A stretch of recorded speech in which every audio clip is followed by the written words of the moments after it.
Ang faith healing ba ay maka-spiritual? Galing ito sa lecture na ibinigay ni Jagadguru Chris Butler, Sira Swarupananda Paramahamsa.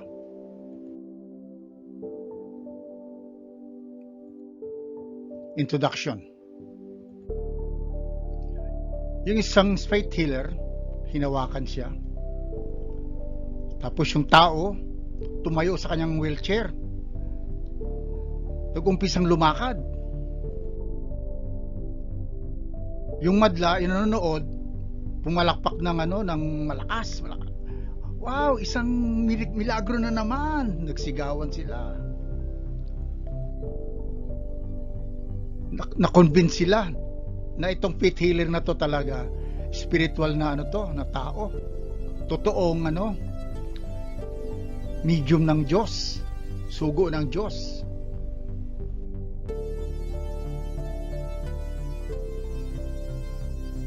Tanong, kaya maraming faith healer dito sa sa Pilipinas. Meron din sa mga ibang bansa pumupunta rito para sa kanilang mga healing mission. Nakatanggap sila ng maraming attention ba? Nakaka-attract sila ng maraming taga-sunod, mga followers, mga believe sa kanila.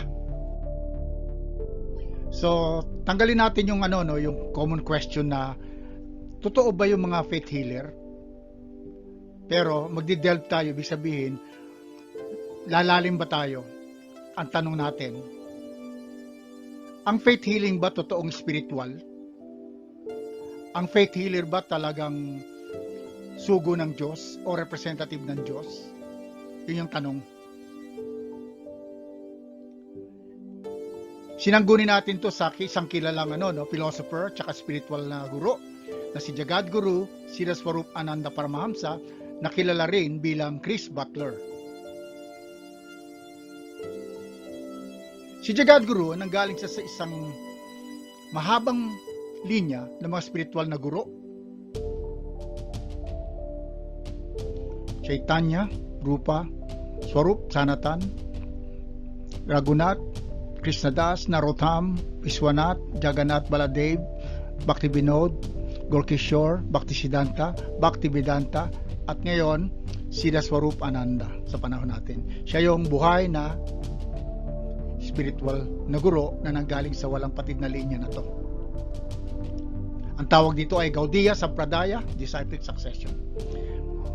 Etong sampradaya na to, Disciplic Succession, ay nanggaling naman ito, ang tawag dito ay Brahma Madhva. Sa kaubuan, ang tawag dito Brahma Madhva Gaudiya Sampradaya. Historically, galing ito sa Panginoong Diyos mismo, kay Panginoong Krishna. Ang disipulo niya ay si Brahma, yung inatasan niya para i-create itong material universe. Tapos si Brahma nagkaroon ng disciple hanggang nakarating kay Madhva, hanggang nakarating historically kay Chaitanya. Yun yung disciple line na to. So yung pinanggaling yung disciple line ni Chaitanya, all the way doon ang galing si Jagadguru Sira Swarupananda Paramahamsa, yung aking spiritual na guro. Hindi lamang siya well-versed dalubhasa sa Vedic scriptures, pati sa Holy Bible din siya dalubhasa. Tsaka nakamit niya yung pinakamataas na platform ng spiritual enlightenment. Ano yun? Pag-ibig sa Diyos. Ang lecture niya. Tanong, ang faith healing ba ay spiritual? Sabi ni Jagadguru, ang faith healing hindi siya spiritual. Ang tawag diyan ay subtle material power. Yun lang. Ano ba yung subtle material power? Advanced technology yon. Minsan, pinagkakamalang spiritual. Yung iba pa nga, ang tawag dito ay magic. Pag sinabing subtle, ibig sabihin, pinong energy. Yung katulad ng matter, di ba? Material power. Kitang-kita natin eh. Itong subtle power, hindi natin nakikita. Pero, isa rin yung teknolohiya. Dahil hindi natin naintindihan yung technology, kaya ang tawag natin dyan, spiritual. Pero hindi yan spiritual, sabi nga ni Jagadguru. Isang subtle material power yan. Papaliwanag pa niya. Halimbawa, merong mga native sa Africa, no, na hindi sila nakakita ng eroplano. Pag nakakita silang lumilipad, ano yun? Agu, uga. Ano yun? Hindi natin maintindihan salita nila. Na-amaze sila. Mamangha ba? Siyempre, natatakot din. Ano ba yun? Iniisip din nila, etong mga nandito, mga, kung mayroon man tao sa loob, mga Diyos yun. O demigod. Kinoconsider nila yun. Halimbawa, nakilala na nila, bumaba sa kanila. Kinoconsider nila yun, mga bisita nila, mga super mystic. Bigla meron silang kakayahang mahika ba? Kasi, ang tatangkad nila doble sa mga aborigine, yung mga katutubo, doble yung ano nila, yung laki nila sa katutubo, di ba? Tapos meron silang kumikinang yung kanilang mata. Ibig sabihin lang naman yun dark glasses, di ba? Tapos tumutunog yung kanilang kamay, pero ang tawag lang doon wristwatch. Kasi hindi nila alam yung technology. Kaya medyo sila, ignorante sila. Para sa mga aborigine, yung mga katutubo, parang magic yun. Tsaka kinoconsider nila yung visitor nila mas madakila sa kanila, kaya spiritual. Yun ang paniwala nila. Pero ang katotohanan yan, nawi-witness lang nila, namamanga sila sa nakikita nila, yung superior technology lang talaga yan. Na hindi nila alam kung ano yun. Wala silang knowledge Sa Hawaii, for halimbawa, sabi ni Jagadguru, taga-Hawaii siya. Yung natives, kinonsider nila si James Cook, yung nakadiscover ng Hawaii, na si James Cook daw ay parang isang uri ng Diyos. Pagkaalam nila si Cook at saka yung mga crew niya, mga mistiko sila, meron silang magic power. Kasi nagpapakita sila sa kanilang floating islands, di ba? Island yun pero gumagalaw. Yung mga galyon nila, mga ship.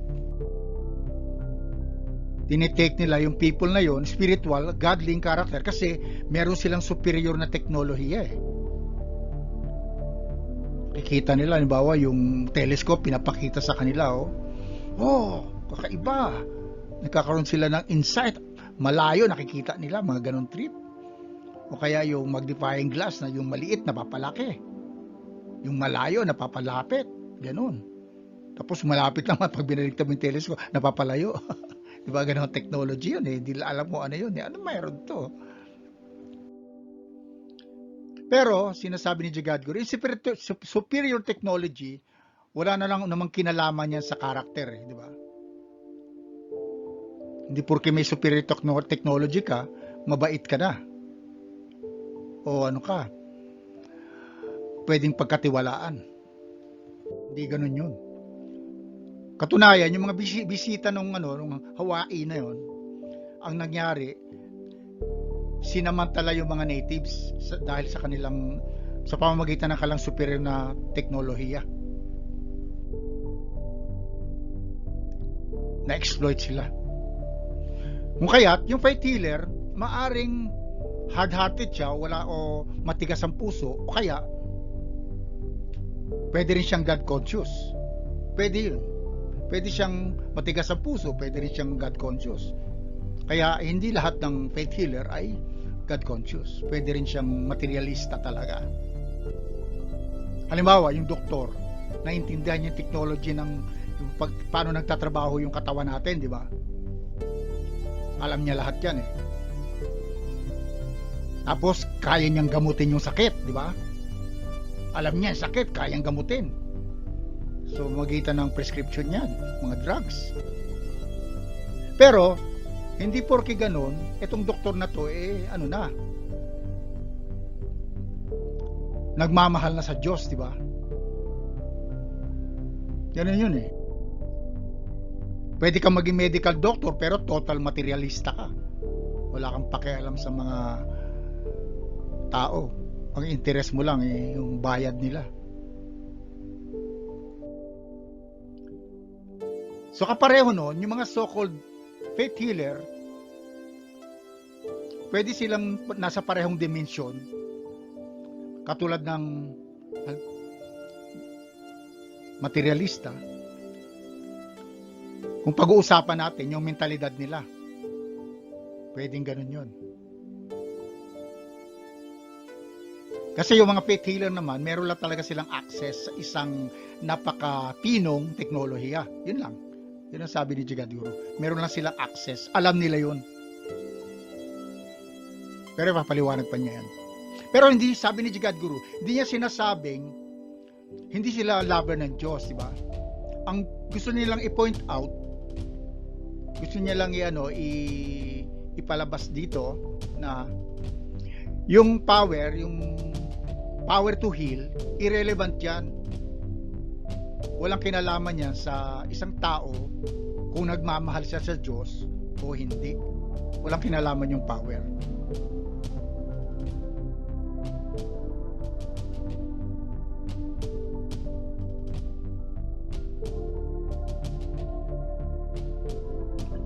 Sabi ni Jigadguru, sa isang article may nabasa raw siya, isang faith healer, parang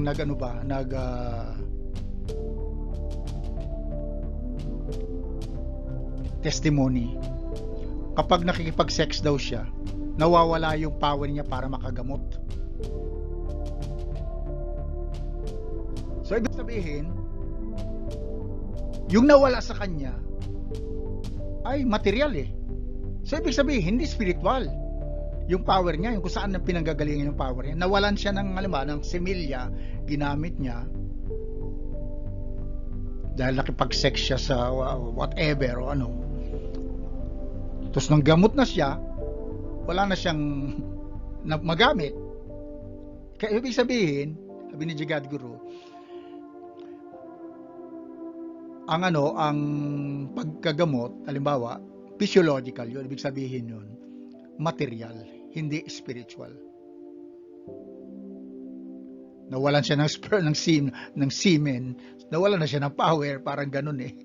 So hindi spiritual.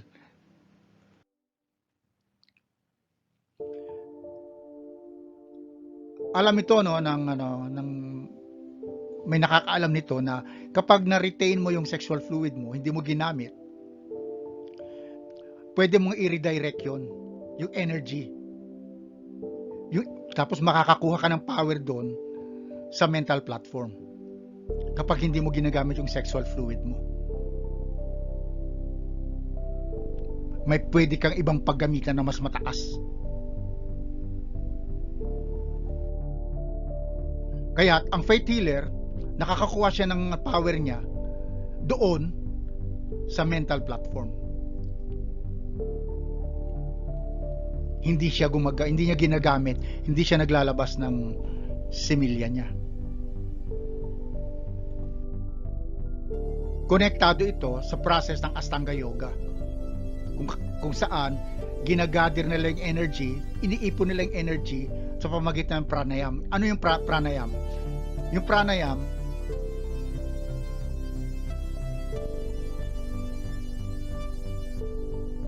nakukuha yan sa hangin o sa atmosphere, sa pagkain ng mga sattvic na pagkain. Pag sinabing sattvic, yung mga pagkain na nasa mode of goodness, hindi na sa mode of ignorance. O kaya nakukuha rin yon pag hindi mo ginagamit yung iyong sexual fluid.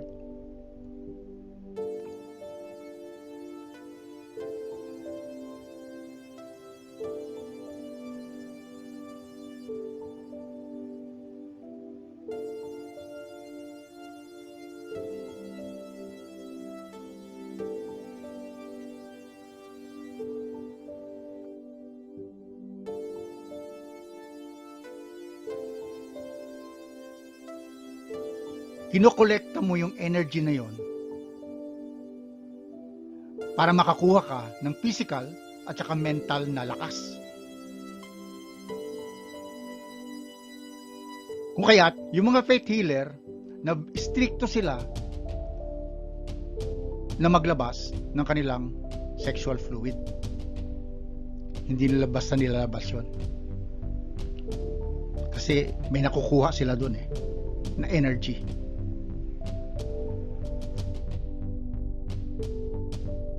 Kung kaya't, yung sinasabi ni Jagadguru, hindi spiritual ang faith healing. Nakukuha lang nila yon sa physiological level, hindi sa spiritual level.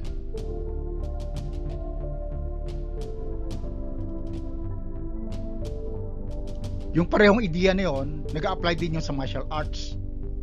Sa isang sa isang movie Shaolin Temple yung mga monks kailangan manatili silang celibate o kaya walang asawa. Bata pa na walang asawa.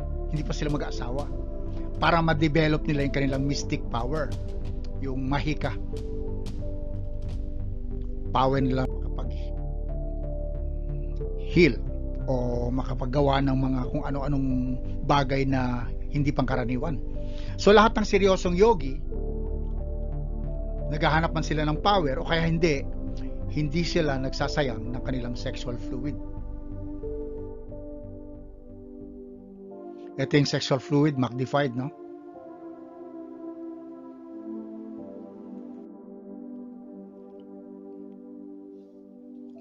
Gumagamit sila ng prosesong ang tawag ay Ashtanga Yoga.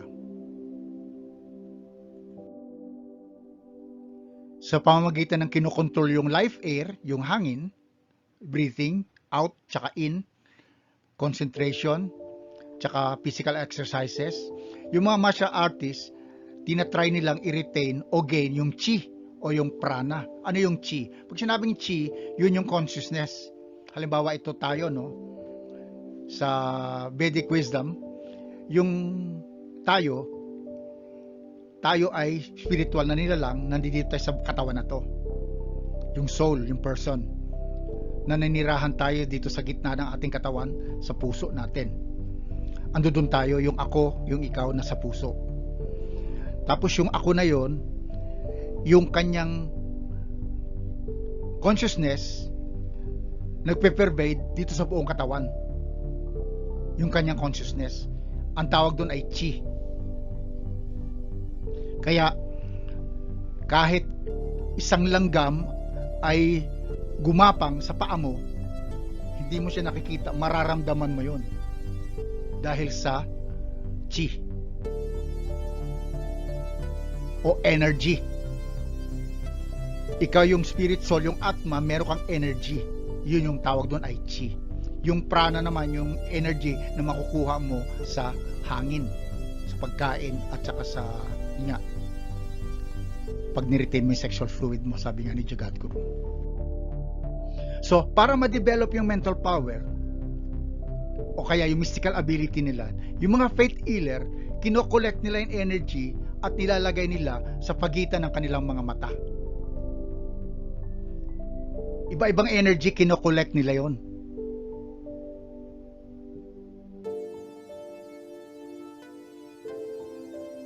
Meron silang prosesong ginagawa.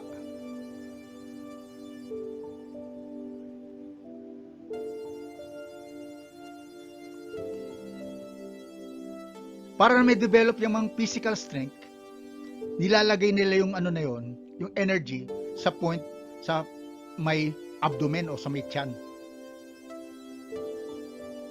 Physical strength naman ang madi-develop dyan.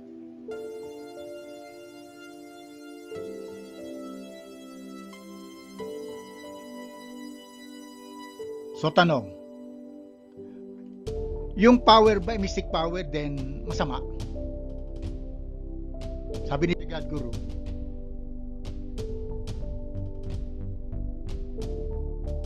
hindi niya sinasabing yung power ay masama.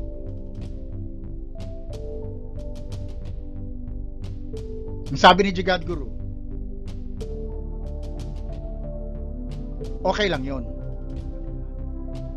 Hanggat ginagamit mo yon, anumang power meron ka, physical man o mental, para gamitin mo para maglingkod sa Supreme, sa Diyos. Gagamitin mo yung power na yon, anuman meron ka, para maglingkod sa Diyos. Hindi masama yun. After all, sinasabi niya, pwede kang maging doktor, pwede kang maggamot, pero pwede mo rin gamitin yon paglilingkod mo sa Diyos, di ba? Nagiging yung mga pasyente mo, natuturuan mo sila tungkol sa Diyos, o kaya dahil sa ugali mo, na ano lang, ang bait naman ng doktor na yon. Sana lahat ng doktor ganun, mga ganun, di ba?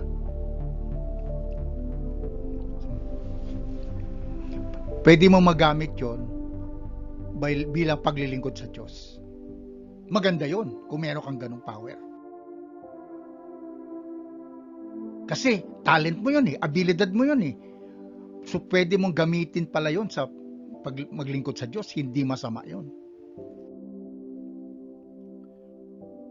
So ganun din, doktor yon. Kung meron ka namang yung faith healer ka, kaya mo, o kaya martial artist ka, meron kang ganung abilidad, natural sa iyo yun, yung power na yon,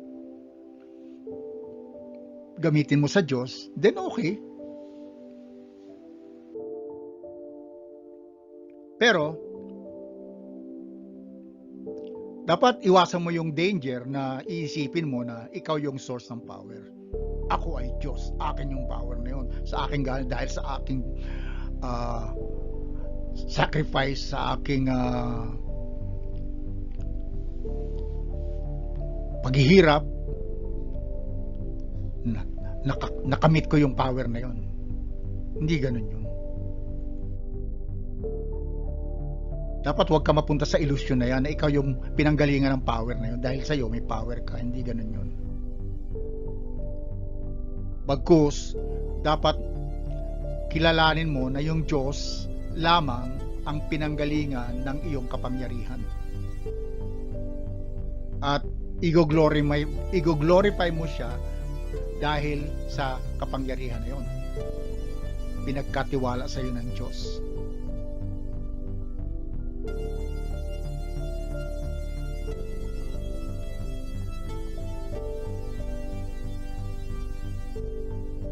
Rather na gagawin mo yung effort mo para makadevelop ka ng power, gagawa ka ng sakripisyo o penitensya para makadevelop ka, makakamit ka ng power,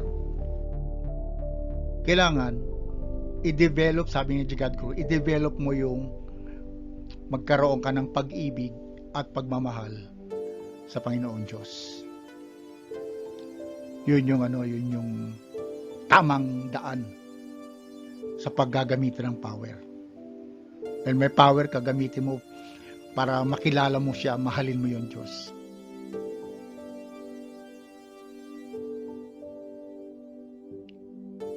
Mga faith healers, sinasabi nila, yung power daw nila nanggaling sa Diyos.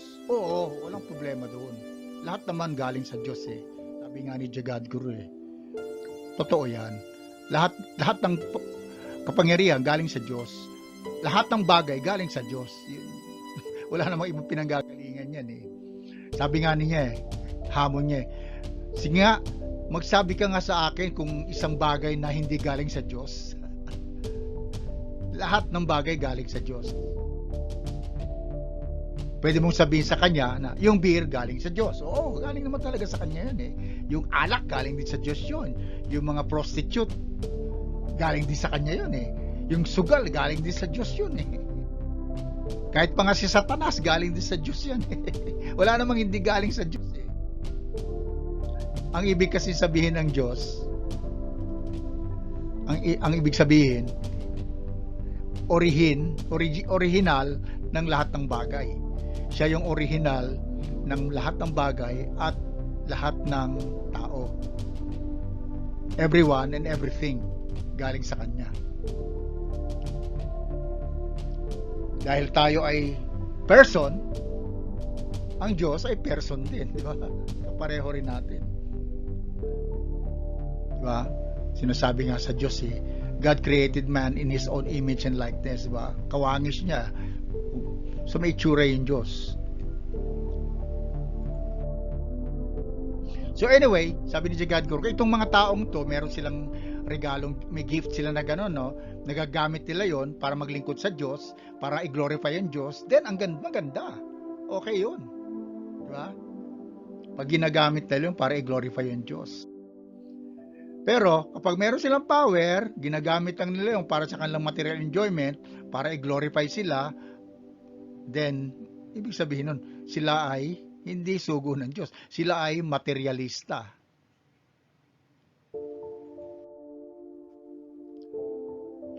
Yung ibang tao tatanong, kung si Jesus Christ nagtuturo ng pag-ibig sa Diyos, then bakit siya gumamit ng mystic power para makagamot siya ng mga tao? Bakit niya ginamit yun? So sabi ni Jagad, ang first point nito, si Lord Jesus Christ, ginamit niya yung power niya.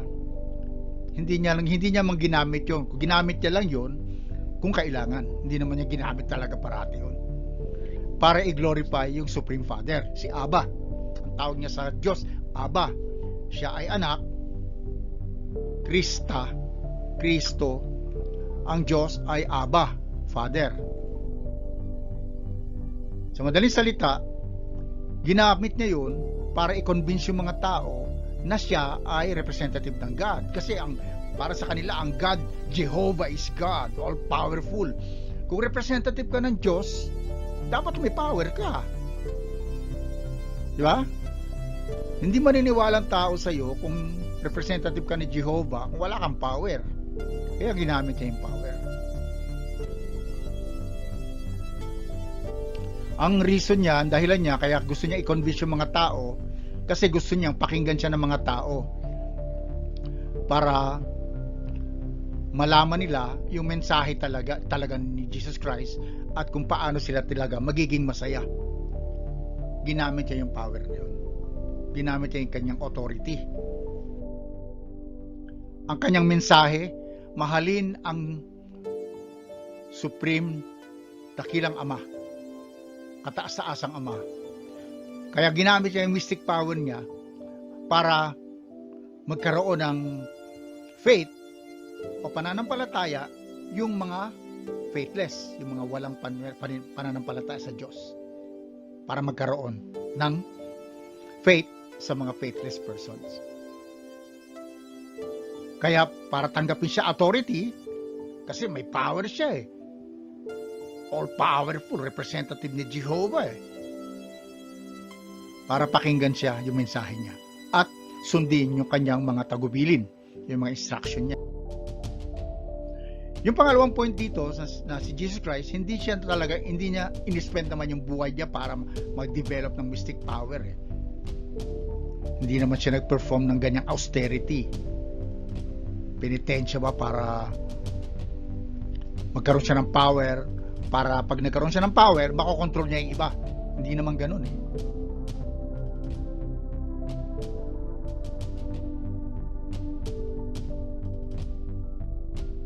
Para makipag-exploit siya, mapagsamantalahan niya yung mga tao, para makakuha siya ng kayamanan, katulad yung mga interested ng mga tao ngayon, di ba? Pera. Kaya nila ginagawa yung bagay para yumaman, para magkaroon ng pera, kasi pag may pera ka, pwede kang mabuhay ng marangya, pwede mo mabili yung gusto mo, pwede kang maging masaya. Yun ang pagkaakala nyo. Kahit na anong mangyari, ang material na bagay, hindi tayo mapapasaya kasi hindi naman tayo material spiritual tayo Ang makakapagpasaya lang sa atin ay spiritual din. Ano yun? Yun nga yung tinuturo ni Jesus Christ. Mahalin ang Diyos. Pag mahal mo yung Diyos, nasa Kanya ka, nasa iyo siya. Pag-ibig sa Diyos, hindi niya sinabi sa mga tao na mag-develop kayo ng mystic power. Katunayan, sinabi niya ito sa Bible. Sa mga huling araw, merong magsasabi sa kanya, Lord, di ba nagtanggal kami ng mga sapi ng mga tao sa pangalan mo? Pinalayas namin yung mga sapi ng mga tao, mga demonyo, yung mga na-possess. Tapos sasabihin ko sa kanila, sabi ni Jesus Christ, lumayo kayo sa akin. Hindi ko kayo kilala. Hindi nyo ginagawa yung dapat nyo gawin, yung kalooban ng Ama. Matthew 7:22. Lumayo kayo, hindi naman yan ang tinuro ko eh. Hindi malulugot sa inyo ang Ama. So ibig sabihin, sabi ni Jagadguru, hindi ni Jesus binigyang importansya yung makaprophesize ka o kaya magsalita ka na mangyayari ito, ganitong araw, mangyayari ito, ganyan. O kaya makakagamot ka ng mga sakit. Hindi yun ang importance. Ang importansya nga, katulad ng sinasabi sa Matthew 22:37-38, mahalin natin ang Diyos. Yun ang foremost at saka greatest commandment.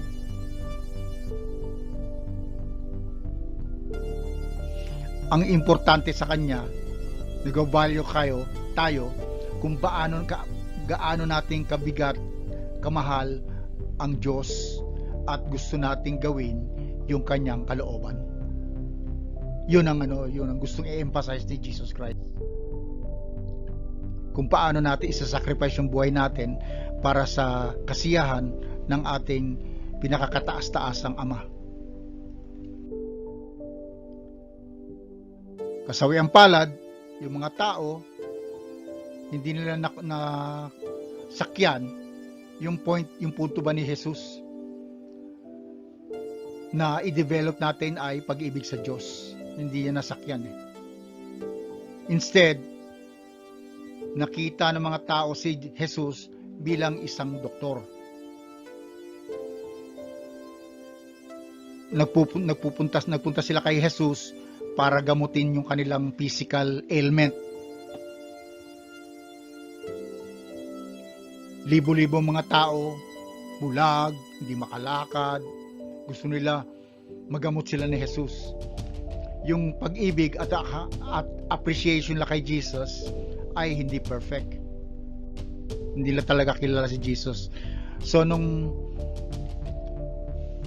inuna na si Jesus, parang ididemanda na, nasaan sila? Yung mga witness. In fact, yung mga tao naging witness pa sila against Jesus eh. Di ba? Nasaan sila nung pinako na si Jesus? Nasaan yung mga taong ginamot niya? Hindi naman sila interesado kasi sa teaching ni Jesus Christ eh. Interesado sila sa kapakanan nila. Ganon din ang ginagawa ng mga so-called Christians ngayon eh. Kapakanan nila, okay, namatay si Jesus kasi ako mabubuhay ako dahil namatay siya. Mga ganun trip. Hindi naman ganun yun eh. Hindi na sila makita. Hindi talaga nila natanggap yung teaching ni Jesus Christ.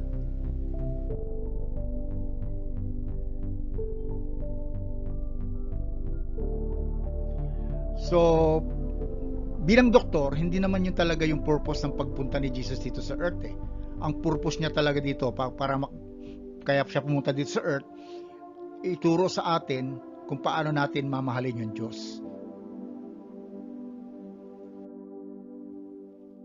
Sabi nga ni Jagadguru, hindi ka masaya kung bulag ka o hindi ka bulag. Hindi ka masaya kung yung katawan mo ay may sakit o kaya walang sakit. May sakit ka man, wala kang sakit, hindi ka rin masaya eh. Bulag ka man o nakakakita ka, hindi ka rin masaya eh. Hindi tayo masaya eh. Yung katawan natin mamamatay ito. Tayo ay nandito sa isang lugar na hindi karapat-dapat sa atin. Karapat-dapat tayo sa kaharian ng Diyos. Yun ang sinuturo ni Jesus Christ. Kaya kailangan, sabi niya, bumalik na tayo doon kung saan nandoon yung ating Ama. Ito yung tunay na turo ni Jesucristo. Maraming salamat. Maraming salamat. Itong article na to, edited to galing sa lecture ni Jagadguru Chris Butler, Siddha Swarup Ananda Paramahamsa.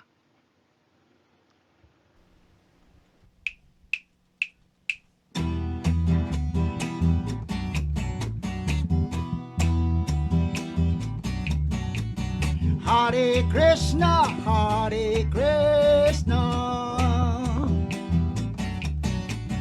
Krishna Krishna, Hare Hare,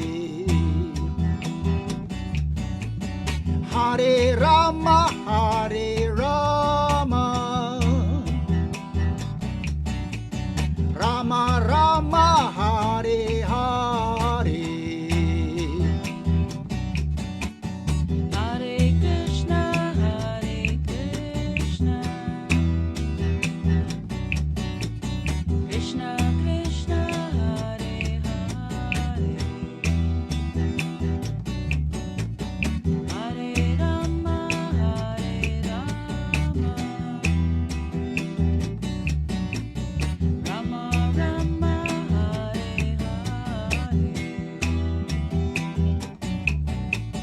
Hare Krishna, Hare Krishna, Krishna Krishna, Hare Hare, Hare Rama, Hare Rama, Rama Rama, Hare Hare.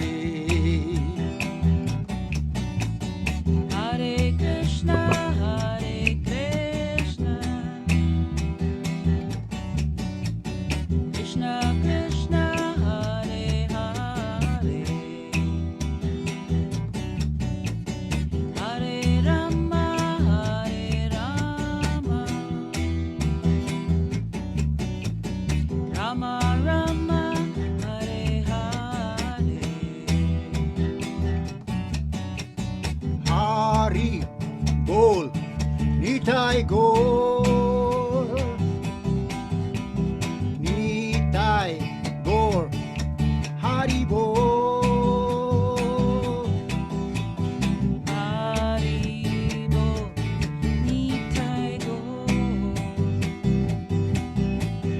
Nitai Gaur, Hari Bol. Hare Krishna, Hare Krishna, Krishna Krishna, Hare Hare.